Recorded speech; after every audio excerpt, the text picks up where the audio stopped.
Já parou para pensar como é que palavras, simples palavras, têm o poder de mudar vidas, de transferir fortunas ou até de tirar a liberdade de alguém? A gente vai mergulhar fundo na linguagem jurídica, e não como um monte de jargão complicado, mas como uma das ferramentas mais poderosas já criadas, uma ferramenta que, literalmente, molda o mundo ao nosso redor.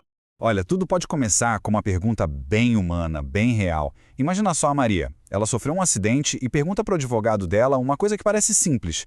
Eu tenho direito a uma compensação? Mas para responder essa pergunta, uma transformação incrível precisa acontecer nos bastidores. E é aqui que está o grande mistério que a gente vai desvendar. Como é que uma coisa tão abstrata, sabe, palavras que são ditas, uma assinatura num pedaço de papel, pode gerar consequências tão concretas? Como é que um discurso cria uma obrigação real de pagar uma grana ou, pior, de ir para a prisão? Para a gente entender essa mágica toda, a gente vai seguir um caminho. Primeiro, vamos ver o poder por trás das palavras jurídicas. Depois, vamos analisar as 3 formas principais que elas tomam: a lei, o contrato e a sentença. E no final, vamos juntar tudo para ver como essa linguagem constrói a nossa realidade. Ok, vamos começar. Qual é a grande diferença entre a linguagem que a gente usa todo dia e a linguagem jurídica? A resposta está numa palavra: executoriedade. Pensa comigo, se alguém fala para um amigo, olha, você me deve dinheiro, o amigo pode simplesmente ignorar. Mas, se essa mesma dívida estiver escrita num contrato, aí a história muda completamente. Esse contrato pode ser levado a um tribunal e o Estado vai usar a força dele para garantir que aquela obrigação seja cumprida. Essa força que transforma palavras em poder de verdade. Vão então para a primeira grande forma, a lei. Pensa nela como um manual de instruções da sociedade. É o conjunto de regras gerais, abstratas, que valem para todo mundo e que definem como a gente deve conviver. E o que define uma lei, basicamente, são essas 3 características. Ela é geral. A lei não diz o João não pode dirigir bêbado. Ela diz ninguém pode. Ela é abstrata. Não descreve um roubo que aconteceu na esquina, mas define o que é o crime de roubo de um modo geral. E o mais importante de tudo, ela é vinculante. Não é um conselho, é uma ordem, com consequências reais para quem não seguir. E a lei não é só um texto jogado lá, não. Ela tem uma estrutura, uma hierarquia fascinante, feita para ser o mais precisa possível. Pensa num funil. Começa bem amplo com a ideia geral da lei e seus capítulos. Aí vai afunilando para os artigos que são as regras principais. Depois vem os parágrafos para explicar melhor essas regras e os incisos e alíneas mergulham nos detalhes mais específicos.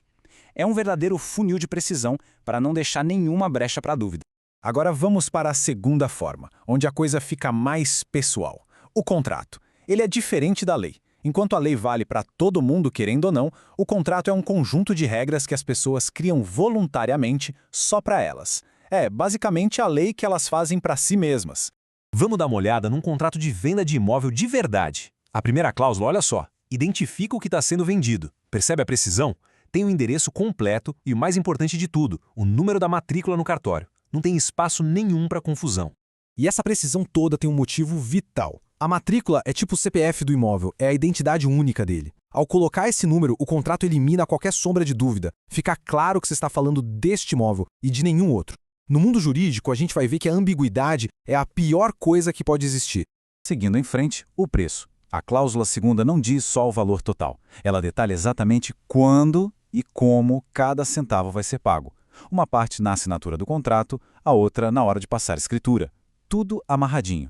E isso aqui é brilhante, porque mostra como a linguagem gerencia riscos. Quem compra não precisa pagar tudo de uma vez, sem ter a garantia da propriedade, e quem vende tem a segurança de que vai receber o dinheiro nas etapas certinhas.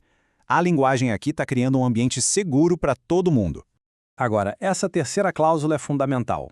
Aqui, a pessoa que vende faz uma série de promessas formais.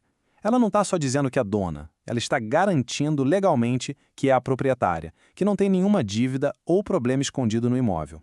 Então, aqui está o pulo do gato. Essas palavras transferem o risco de quem compra para quem vende. Se lá na frente aparecer uma hipoteca que ninguém sabia, o vendedor quebrou o contrato. As palavras criaram uma responsabilidade legal e um escudo de proteção para quem está comprando. E agora, a gente chega na forma mais poderosa, mais definitiva do discurso jurídico: a sentença. Aqui, as palavras de um juiz não são um acordo, não são uma regra geral. Elas são uma ordem direta, com toda a força do Estado por trás para fazer acontecer. Mas uma sentença não sai do nada, não é uma decisão arbitrária. Ela tem uma estrutura lógica. O relatório conta a história, os fatos. A fundamentação é onde o juiz mostra todo o raciocínio legal dele. E o dispositivo, bom, essa é a decisão final, que tem que ser cumprida e ponto final. Vamos ver a fundamentação funcionando na prática. Num caso de negligência médica, por exemplo, o juiz não decide com base no que ele acha. Ele aplica um teste lógico, respondendo a 3 perguntas cruciais. Primeiro, qual era o dever de cuidado daquele médico? Segundo, ele cumpriu esse dever? E terceiro, foi a falha em cumprir que causou o dano? É um processo totalmente racional. Então, chegamos ao dispositivo. É aqui que a mágica acontece. É aqui que o raciocínio abstrato do juiz vira uma ordem concreta, com valor em dinheiro. As palavras condeno a pagar acabaram de criar uma nova realidade, uma dívida que não existia 1 minuto antes e que agora pode ser cobrada à força. Certo, agora vamos amarrar todas as pontas. A gente viu a lei como regra para todo mundo, o contrato como regra privada e a sentença como a decisão final. Então, como é que tudo isso junto resolve aquele paradoxo lá do começo? A resposta é que o discurso jurídico não é passivo, ele é ativo. Suas palavras são ferramentas feitas para fazer coisas no mundo real. Elas são projetadas para criar deveres, mover uma propriedade de uma mão para outra, aplicar punições e, claro, garantir proteções. Portanto, a grande sacada é esta. A linguagem jurídica não está só descrevendo um contrato ou um crime. Ela está ativamente construindo uma realidade jurídica em cima da nossa realidade física. Ela cria os status de proprietário, devedor, condenado, e esses status têm consequências muito, muito reais, todas garantidas pelo poder do Estado. E isso tudo deixa a gente com uma última reflexão. Se são as nossas palavras, organizadas em leis, contratos e sentenças, que constroem a estrutura da nossa sociedade, que tipo de realidade a gente está escolhendo construir com elas?